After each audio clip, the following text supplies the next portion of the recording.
लाल बहादुर शास्त्री हमारे देश के दूसरे प्राइम मिनिस्टर एक पीस ट्रीटी साइन करने के लिए ताशकेंत जाते हैं और इसे साइन करने के अगले ही दिन 11 जनवरी ठीक रात के 1:32 पर उनकी डेथ हो जाती है। उनकी डेथ का कारण हार्ट अटैक बताया जाता है, पर जब उनकी बॉडी इंडिया लाई जाती है उनके घर वाले बताते हैं कि उनकी बॉडी नीली पड़ चुकी थी और उनके बॉडी पर कई कट्स थे। उनका कहना था कि उन्हें जहर देकर मारा गया है। इसके बावजूद उनका कोई पोस्टमार्टम नहीं किया जाता है। एक देश के पीएम की इतने अनसर्टेनिटी से डेथ हो जाती है और इसको लेके कोई इन्वेस्टिगेशन या कोई रिसर्च नहीं होती। आखिर क्या हुआ था उस रात को? क्या सच में उनकी डेथ का रीज़न हार्ट अटैक था या ये एक क्लीन प्लान्ड मर्डर था? ये एक ऐसी मिस्ट्री है जिस पर कई मूवीज़ बन चुकी है और तो और कई बुक्स भी लिखी गई है। तो आइए जानते हैं क्या हुआ था उस रात को। मैं आपको सजेस्ट करूंगा कि ये वीडियो पूरी देखिए, क्योंकि आखिर में हमने कुछ ऐसी बातें बताई है जिसे सुनकर आपको सब क्लियर हो जाएगा। और तो और हमने इस वीडियो में एक और इंडिया की सबसे बड़ी कॉन्स्पिरेसी थ्योरी के बारे में बताया है जो कि उसे इस कहानी से जोड़ती है।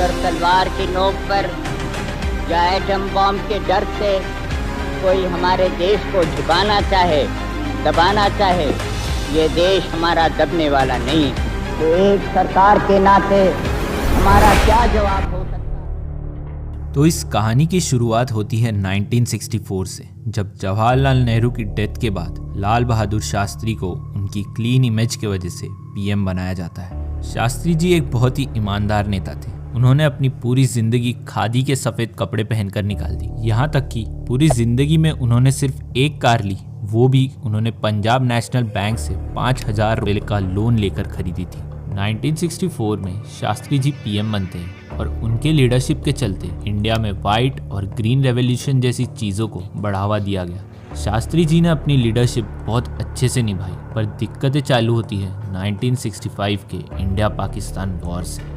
इंडिया 3 साल पहले 1962 में ही चाइना से वॉर हार चुका था और 1965 में पाकिस्तान ने इंडिया पर एयर अटैक कर दिया था, जिसके चलते इंडो पाकिस्तान वॉर की शुरुआत हुई। इंडिया ने भी फाइट बैक किया और इंडियन आर्मी लाहौर एयरपोर्ट तक पहुंच गई और अगला अटैक लाहौर पर करने वाली थी। पर यह सब देख के यूनाइटेड नेशन सिक्योरिटी काउंसिल ने दोनों देशों को सीज फायर का ऑर्डर दिया। इसमें रशिया और अमेरिका का बहुत बड़ा हाथ था। इंडिया और पाकिस्तान ने सीज फायर एक्सेप्ट किया और वॉर रुक गई। पाकिस्तान इस वॉर में बहुत बुरी तरह हारा और सबको पता चल गया कि आखिर शास्त्री जी की लीडरशिप में कितना दम था।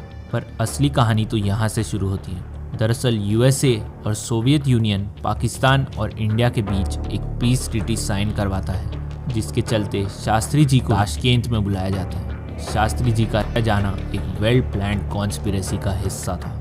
शास्त्री जी और पाकिस्तान के प्राइम मिनिस्टर आयूब खान ने ताशकेंत एग्रीमेंट की सारी कंडीशंस मानी और इसे साइन किया, पर शास्त्री जी ने वॉर में जीता हुआ एरिया पाकिस्तान को लौटाने से साफ मना कर दिया था। उन्होंने कहा कि जब तक वो प्राइम मिनिस्टर रहेंगे वो ये लैंड नहीं लौटाएंगे। ये डिक्लेरेशन साइन होने के उसी रात शास्त्री जी की हार्ट अटैक से डेथ हो जाती है। ऐसा पूरी दुनिया को बताया जाता है, पर दरअसल इसके पीछे तो कोई और ही कहानी है। जी हाँ, यहाँ दाल में कुछ काला नहीं बल्कि दाल में कुछ जहरीला था। दरअसल शास्त्री जी की बॉडी जब इंडिया लाई गई तब उनकी पूरी बॉडी नीली और काली पड़ चुकी थी और उनके बॉडी पर कई कट्स भी थे। उनके घर वालों का कहना था कि उन्हें पॉइजन देकर मारा गया है। इसके पीछे का पूरा सच क्या है, आइए देखते हैं। पीस ट्रीटी साइन करने के बाद शास्त्री जी अपने डच में गए। उन्हें किसी होटल रूम में नहीं बल्कि एक डच में रुकाया गया, जो कि एक प्रकार का कॉटेज था, जहां उनके साथ उनके खास 5 लोग थे।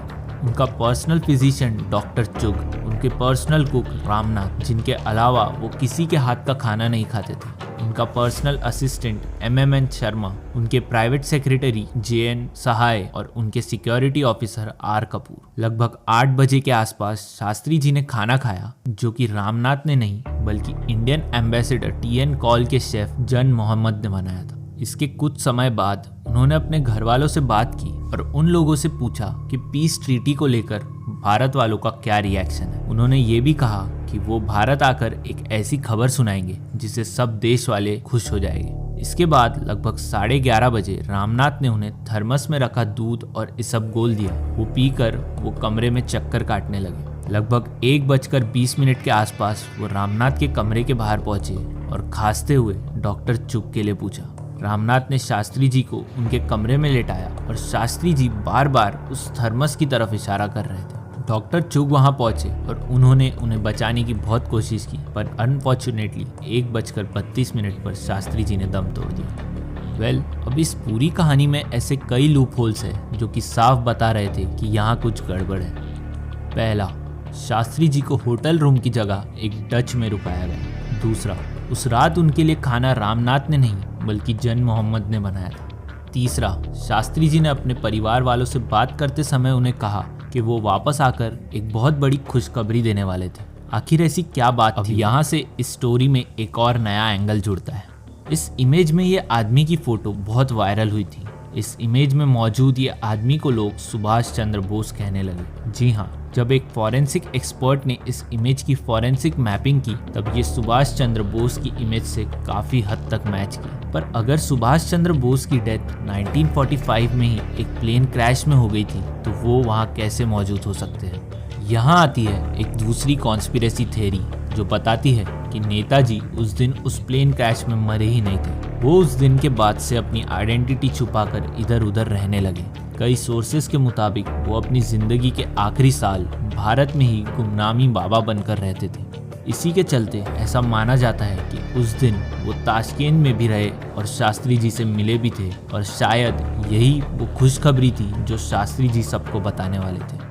नेताजी का गायब होना अपने आप में एक बहुत मिस्टीरियस थियरी है जिसके बारे में हम किसी और वीडियो में बात करेंगे। अब हमारे कहानी में आगे बढ़ते हैं। चौथी चीज ये थी कि शास्त्री जी के साथ सिर्फ उनके पर्सनल फिजिशियन डॉक्टर चुग ही थे, जबकि एक देश के पीएम के लिए तो एक पूरी मेडिकल यूनिट हर समय उनके साथ तैयार रहनी चाहिए। पांचवी बात, शास्त्री जी बार बार उस गिरे हुए थर्मस बॉटल की तरफ इशारा कर रहे थे। आखिर ऐसा क्या था उस थर्मस में? और तो और जब शास्त्री जी की बॉडी दिल्ली आई तब उनका पोस्टमार्टम क्यों नहीं किया गया, जबकि उनके फैमिली ने भी उसके लिए रिक्वेस्ट की थी। और तो और उनकी पूरी बॉडी पर कई कट्स भी थे जिसमें से खून भी बह रहा था। क्या ताशकेंत में उनका पोस्टमार्टम पहले ही हो चुका था?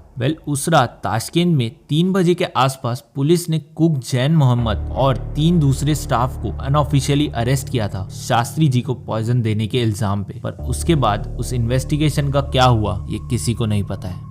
अब ये सब चीजें जानने के बाद आपको क्या लगता है, उनकी डेथ का रीजन हार्ट अटैक था या मर्डर? अब जानते हैं कि अगर ये मर्डर था तो आखिर इसके पीछे किसका हाथ हो सकता है और आखिर क्यों? इस मर्डर के पीछे कई सस्पेक्ट्स हो सकते हैं। सबसे पहला शक जाता है अमेरिका की सेंट्रल इंटेलिजेंस एजेंसी यानी CIA पे। जी हाँ, दरअसल ग्रेगरी डगलस नाम के एक जर्नलिस्ट ने CIA के एक ऑफिसर रॉबर्ट क्राउली के साथ कुछ इंटरव्यूज किए थे जिसमें क्राउली ने साफ कहा था कि CIA ने ही शास्त्री की हत्या की है। क्राउली ने यह भी कहा कि इंडिया के न्यूक्लियर साइंटिस्ट जिन्हें father of Indian nuclear programme कहा जाता है, होमी भाभा का भी प्लेन क्रैश CIA ने ही करवाया ताकि इंडिया का न्यूक्लियर प्रोग्राम आगे ना बढ़ सके। यही चीज उन्होंने कुछ सालों बाद अपनी बुक में भी लिखी। क्राउली का कहना था कि इंडिया न्यूक्लियर पावर बनने वाला था और अमेरिका उस समय ऐसा होने नहीं देना चाहता था। अब एक और रीजन था, अमेरिका रशिया के इस पीस एग्रीमेंट के मूव को भी गलत बताना चाहता था क्योंकि वो समय था इन दोनों के बीच कोल्ड वॉर का, जिसके चलते उसने ये कदम उठाया हो सकता है। अब इस मर्डर के पीछे एक और सस्पेक्ट भी था जो कि थे KGB और इंडियन पॉलिटिशियंस की मिलीभगत। KGB यानी उस वक्त की सोवियत यूनियन की इंटेलिजेंस एजेंसी। अब आप सोचोगे कि अगर रशिया भारत का एलाय है तो फिर रशिया ऐसा कदम क्यों उठाएगा? दरअसल रशिया के KGB का एक ऑफिसर जिसका नाम था वसीली मित्रोकिन अपने साथ 2 बैग भर के KGB की 25,000 से भी ज्यादा फाइल्स और सीक्रेट डॉक्यूमेंट्स भर के लाया था जो उसने वहां 30 साल काम करके जमा किए थे, जिसे उसने ले जाकर UK गवर्नमेंट को दे दिए। जी हाँ, इन डॉक्यूमेंट्स और आर्काइव्स में कई देशों जैसे अमेरिका, इंडिया, UK के बारे में कई सीक्रेट्स और कई इंफॉर्मेशन थे। इन्हीं सब डॉक्यूमेंट्स को मिलाकर कई बुक्स लिखी गई थी, जिसमें से एक पॉपुलर बुक थी मित्रोकिन आर्काइव्स। इस बुक में एक चैप्टर था the special relationship with Indian national Congress. इस चैप्टर में बताया गया था कि कैसे केजीबी के इंदिरा गांधी और आईएनसी से गहरे रिलेशन थे और कैसे केजीबी ने इंदिरा गांधी के पीएमशिप के समय करोड़ों रुपए पार्टी को दिए। अब शास्त्री जी तो एक ईमानदार आदमी थे और उनके बाद पीएम की पोस्ट तो इंदिरा गांधी को ही मिलने वाली थी, तो ये भी एक स्ट्रॉन्ग रीजन था इस कॉन्स्पिरेसी के पीछे।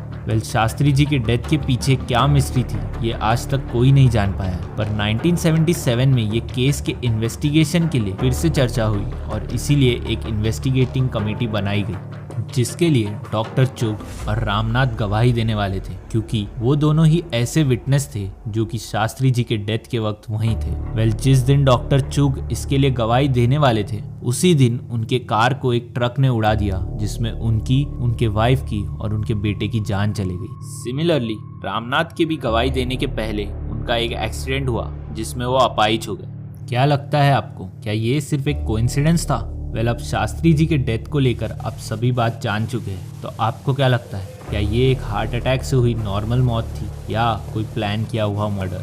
एंड में इतना ही कहना चाहूँगा कि शास्त्री जी की इस तरह डेथ होना देश के लिए एक बहुत बड़ी हार थी। उन्हें उनके जैसे पीएम होना इस देश के लिए एक बहुत बड़ी गर्व की बात थी। तो एंड में अगर ये वीडियो आप थोड़ी सी भी इंफॉर्मेटिव लगी हो तो इसे लाइक करना और चैनल को सब्सक्राइब करना।